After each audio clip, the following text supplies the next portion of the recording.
শয়তানের টার্গেট কোনো হিন্দু নয়, হিন্দু মানুষ নয়, কোনো ইহুদি নয়, কোনো খ্রিস্টান নয়, কোনো অন্য ধর্মের যত লোক রয়েছে তারা নয়।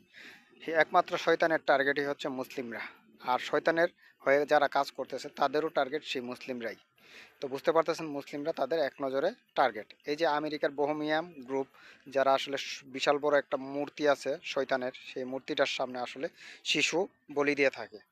তো তারা শিশু বলি দেয় সেই শয়তানি পেঁচার সামনে। তো শয়তানি পেঁচা আসলে এই শয়তানি পেঁচার সামনে তারা শিশু বলি দেয়, যেটার মাধ্যমে শয়তান খুব সহজে আসলে খুশি হই। তো এই শয়তানি পেঁচা আসলে মূর্তিটা এখন বর্তমানে আমাদের সমাজে তারা কিভাবে ডুবিয়ে দিয়েছে দেখেন।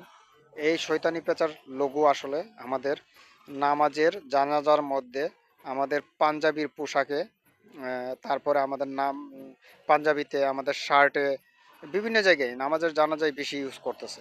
আসলে এই শয়তানি পেঁচার ছবি তারা আমাদের সাবকনসিয়াস মাইন্ডে এভাবে প্রবেশ করানোর উদ্দেশ্যই হচ্ছে তাদের যে গ্রুপ, যে শয়তান, সেই শয়তান যেন আমরা আমাদেরকেও আক্রমণ করতে পারে, আমাদেরকেও আসলে পথভ্রষ্ট করতে পারে, সেইটা হচ্ছে তাদের লক্ষ্য।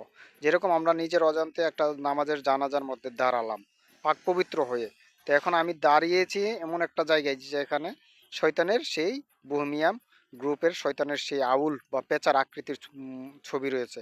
তা আপনি কি এবার ভাবুন তো, আপনার কাছে কি আল্লাহর ফেরেশতারা আসবে, না আপনার দুয়া, আপনি যে আল্লাহর কাছে নামাজ সেজদা দিচ্ছেন সেই সেজদাটা গিয়ে পড়তেছে সেই বোহেমিয়াম গ্রুপ যেখানে শিশু বলি করা হয় সেই মূর্তির উপর? তাহলে সেই সেই আপনার আবাদতটা কতটুকু সাকসেস হলো, এবার আপনি একটু নিজেই বলুন যে হ্যাঁ আমার আবাদত কি হবে। এটাই আসলে আমরা নিজেরা অন্ধের মতো কাজ করে যাচ্ছি, আমরা এইসব বিষয়ে জ্ঞান রাখি না। আমাদেরকে জ্ঞান বা জ্ঞান দিয়েছে, আমাদেরকে পশু বানায়নি। সুতরাং সব দিকে আমরা মুসলিমদেরকে চোখ কান খোলা রেখে জ্ঞান খাটিয়ে কাজ করতে হবে এবং চলতে হবে, সতর্ক থাকতে হবে।